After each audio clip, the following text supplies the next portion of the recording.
Digital leaders must be able to seize new opportunities rapidly and to act to create value. Equally, they must ensure that their organizations remain resilient against cyber threats and pandemic aftershocks. Now, this next presentation will reinforce the importance of having a strategy in a digital world and not just a digital strategy. The keynote will also highlight mistakes made by organizations in Asia and share best practices to avoid the current 67% failure rate for digital transformations. Our keynote speaker for the morning is the Chief Executive of Bridges Business Consultancy. He is the author of World's Best Bank, a strategic guide to digital transformation. And this morning, his presentation is called Transforming in the Digital World. Would you please welcome Robin Speculand.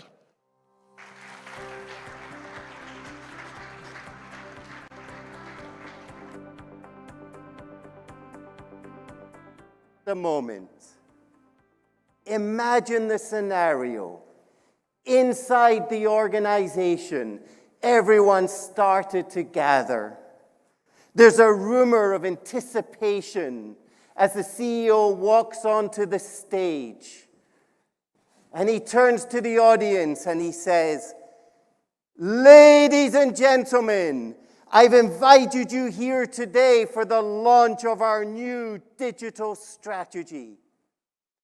It is a strategy that will be good for each and every one of you. It will be good for our customers, and it will be good for our shareholders. But I alone can't make it happen. I need each and every one of you to come together, not just as a department, not just as a team, but as a family, because only as a family can we make our strategy come alive." And he turns to the audience and says, "Are you with me?" And everyone's cheering. And they're pumping their arms. And two guys at the back of the room go, "Alamak, what was all that about?" "I don't know, but there's a free breakfast outside. Let's go and get something to makan." On any given day, somewhere in the world today, there's a CEO launching the strategy. A new digital strategy with all the promise, all the hype, the music, the fanfare, the PowerPoints. But after all the initial launch, what percentage of digital transformations are successful? And the challenge is that 2/3 of digital transformations are failing today. And this is a challenge we have. Only 1 in 3 transformations are succeeding. And when we say succeed, that means they're only achieving 50% of their goals that they set out to do. And this is our research from Bridges, as well as people like McKinsey, BCG, and IBM. So my challenge today, in the short time I have with you, is I'm going to shake up some of your thinking, challenge some of the beliefs you have, because we're failing more than we're succeeding. But I thought it'd be fun to kick off with a quiz. This is very straightforward. For those at home and for those in the room, you're either going to say myth or fact. So you tell me, which is it, myth or fact? A digital vision is a necessity to succeed in digital transformation. Fact or myth? Yeah, most are saying fact. Well done. An easy one to warm you up.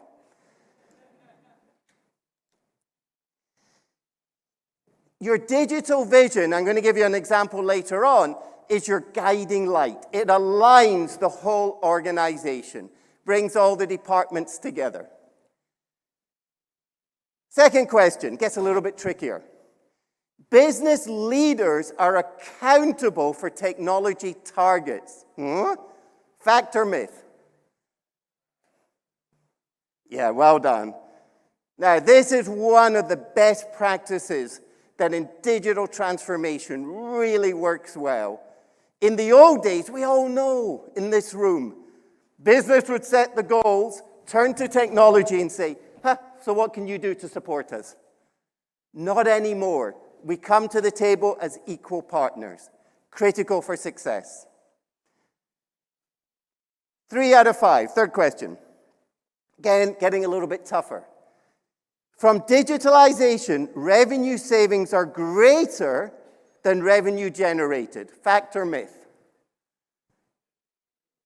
That one took a bit longer. And it is a myth. We're now seeing the first 10 years, the first decade of digital transformation. And we're studying, and the companies who are successful are making more on the top line, generating new revenue from ecosystems, locked-in customers, than they are from the cost savings of automating back-end processes. Question 4. The older the organization, the less profitable per employee it's generated. Fact or myth? Yeah, well done. Okay, it's a fact. Okay? Because in older organizations, we have more legacy, we have more culture to change, more investment. And my last question, I just added this one. CEO leads digital transformation in organization. Fact or myth? No, it's a myth. Alamak.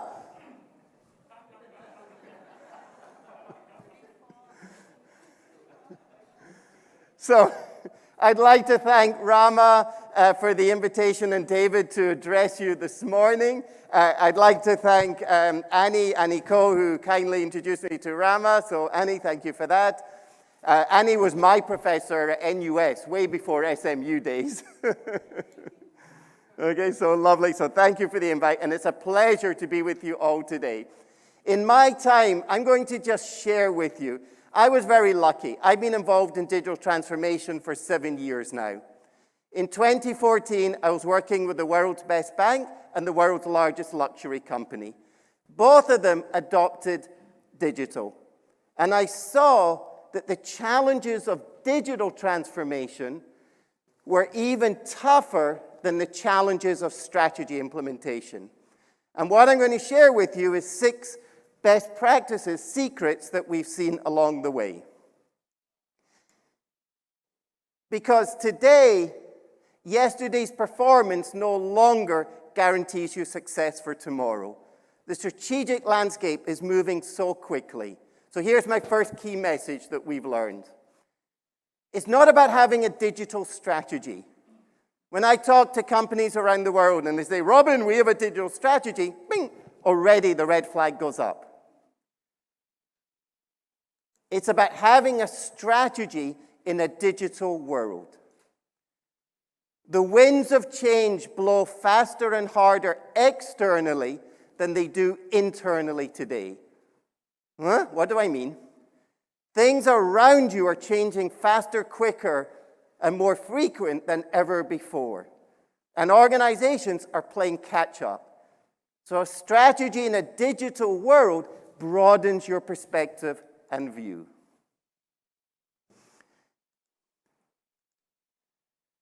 And I can summarize the rapid change in the 4 R's of digitalization. The first is redefining our new business model. And whether you're looking at the West, companies like Amazon, or you're looking East, companies like Tencent, Ping An, completely redefined, for example, insurance and healthcare in China. We're rewriting the rules of competition. So we look at how we compete today. It's completely shifted. We rewire the way employees work. You compare Alibaba and Amazon and the different way employees work. And you reshape how value is created. You look how Tencent is generating revenue now through different social media means. But along the way, and Boston Consulting Group put it very succinctly, most companies who pursue digital transformation get stuck. I thought, yeah, that's it. They said it well. So here are my 6 recommendations. Here we go. Number 1. The challenge is the misalignment between departments I'm seeing so frequently. Whether it's in South Africa, Europe, Asia, I'm hearing companies saying, we're trying customer journey mapping, design thinking, hackathon. They're just not working. So I'm asking them, what is your digital purpose? What is your unifying statement? And they don't have one. And because of that, teams come together and compete rather than complement each other. So, as an example, because we're in Singapore today, DBS has done a phenomenal job, as we all know, in not just digitalizing the bank, but revolutionizing the banking industry. And in 2014, the leadership team were having their meeting, and they were discussing how painful banking was. And many of us in the room remember the long queues just to get to the counter. And one of the team said, well, if banking's painful, let's do the opposite, making it joyful. And everyone like, huh? Banking's not Disneyland's joyful, not banking. But the CEO, Piyush, he reflected on it, and serendipity, that evening back in his office, he actually read a letter from a customer that said DBS had made banking joyful, and it started to resonate. And out of that was born a strategy. People don't wake up in the morning to do banking, but technology can allow us to make it invisible. So I was very fortunate. Piyush and I are ex-Citibank colleagues. He gave me 2 years exclusive access, and just a few months ago, we published The World's Best Bank. Annie and I published the Harvard and SMU listed case study, and the book tells the story of how the bank used the technology and how they focused the digital purpose of making banking joyful. Use the technology, become customer obsessed, and create a startup culture. The other quick example is Pfizer. You have to take your hat off to what the industry achieved. Pfizer weren't even in the vaccine business. And the CEO said, let's make the impossible possible. It does help that he gave his R&D a blank checkbook, which is unheard of, but it does help.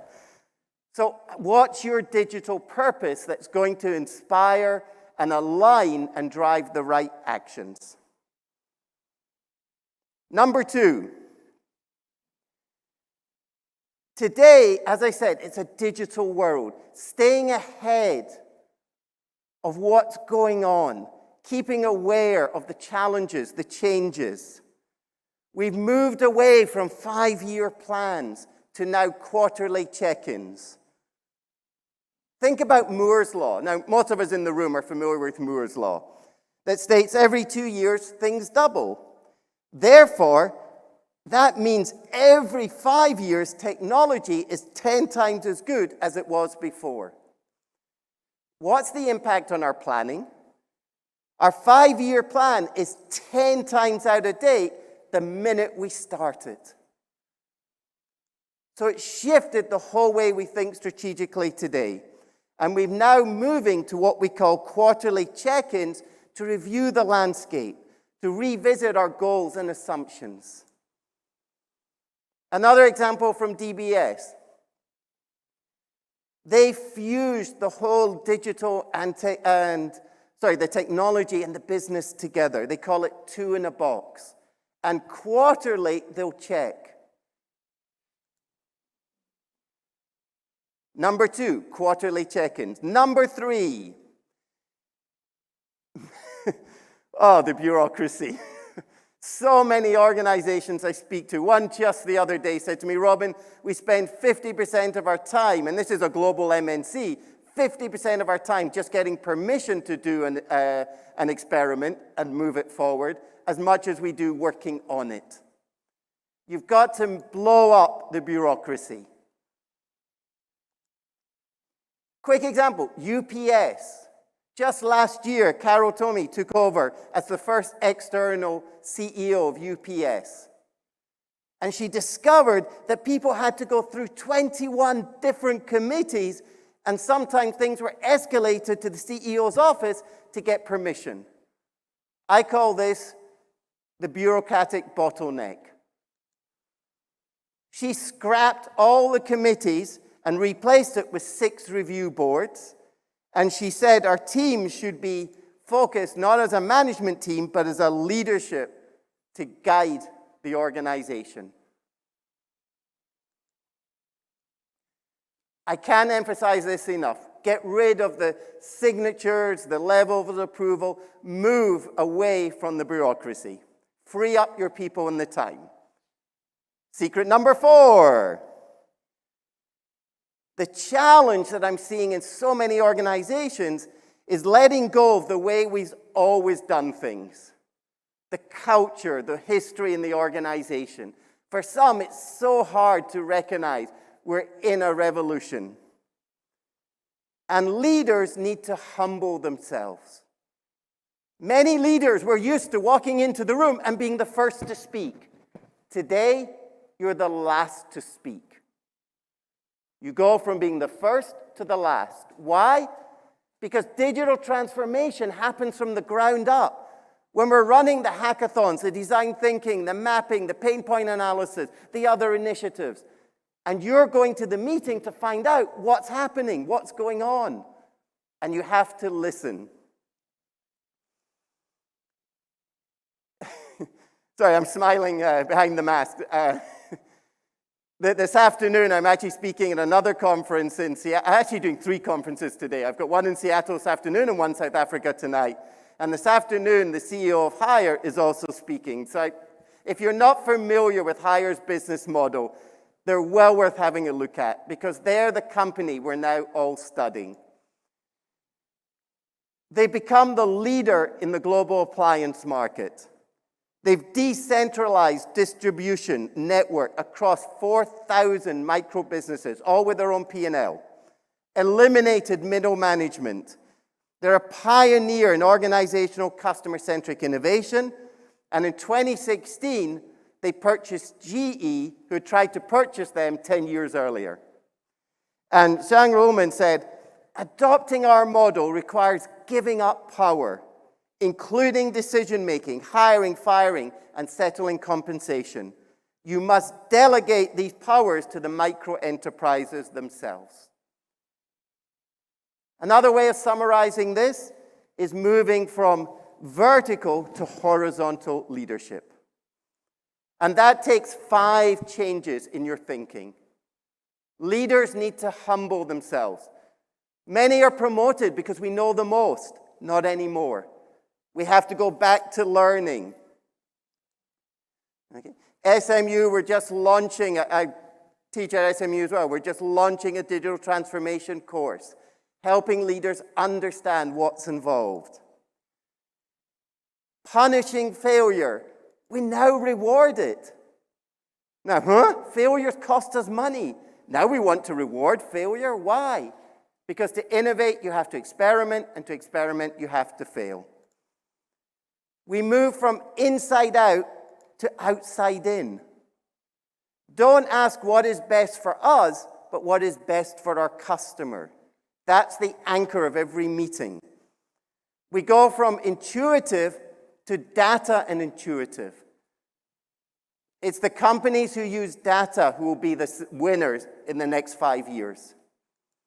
And finally, we go from bureaucratic to agile. So, number 4, change our leadership style.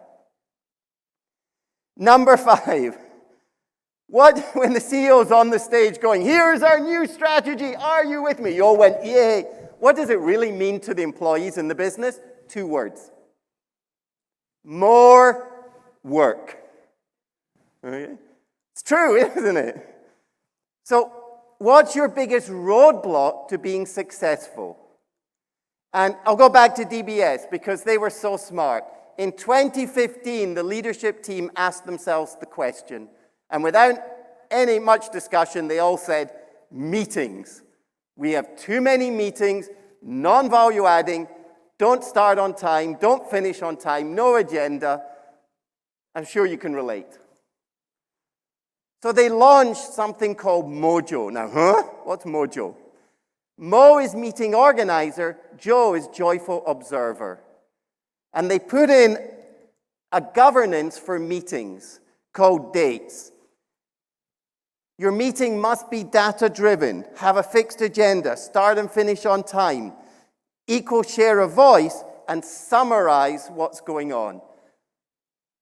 And at the end of the meeting, the joyful observer gives feedback to the meeting organizer. And now in the bank, every month they get digital nudges. And if a meeting organizer gets too much negative feedback, they can't organize meetings. They're stopped.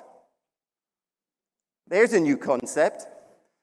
They saved 500,000 employee wasted hours, which freed up the employees to do value-adding work.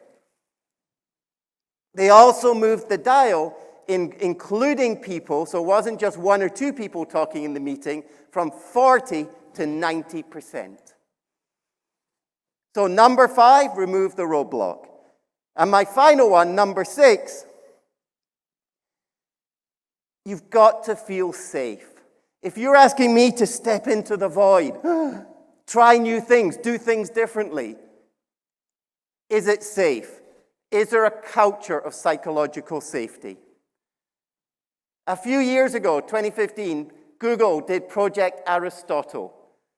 Project Aristotle looked at what was the number one factor for an effective team. And it wasn't communication goals, it was psychological safety.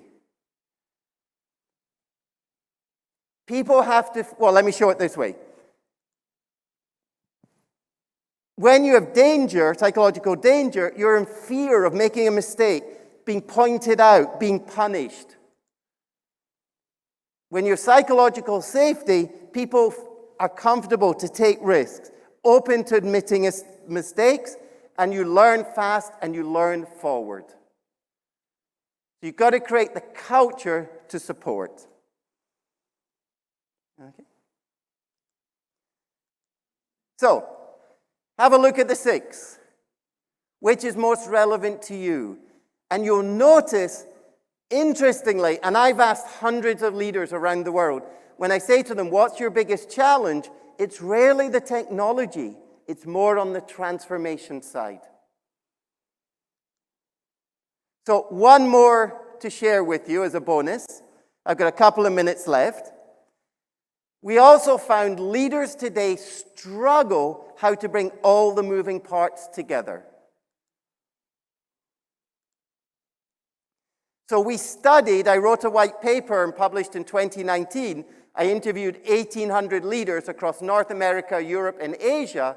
And from our research, and I'm just going to show it to you today, we developed a model that guides leaders through the 3 strategic stages and 11 operational steps of digital transformation. Strategically, what is our future thinking in tomorrow's digital world? Then you look at changing your business model around the customer, your operations, and your culture.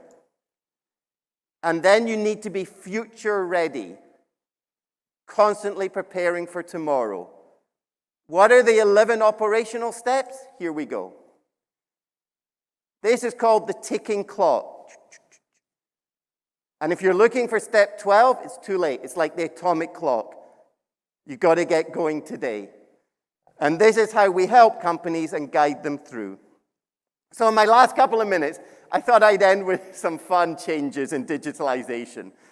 This is one of my favorite examples. You seen the banana one? No, you weren't expecting that.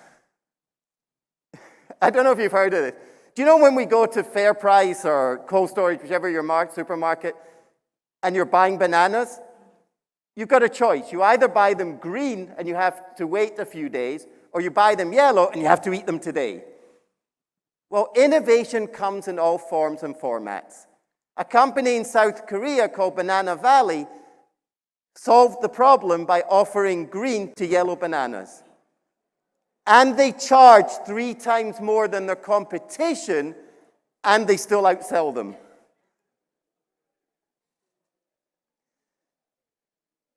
Or what about in Sapporo? How if you go into a shop and somebody follows you around? You're going to buy, you're going to buy. So in Sapporo, they overcame the customer pain point, and if you would like to shop on your own, you take a black basket. If you'd like assistance, you take a red basket. Simple, huh? Or how about this? This is a children's cancer unit in a hospital. And every month, the window cleaners dress up as superheroes, and the kids love it.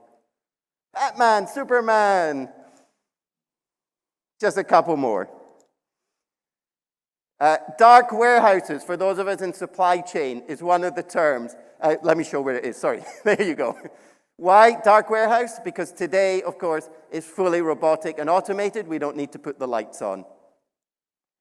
And the future for us in Singapore, this was piloted just before lockdown, is going to be not autonomous cars, but autonomous drones. So we'll be building car parks on the rooftop, because I work with RQAM, who manage Marina Bay Financial Center, and that's what we're looking at today.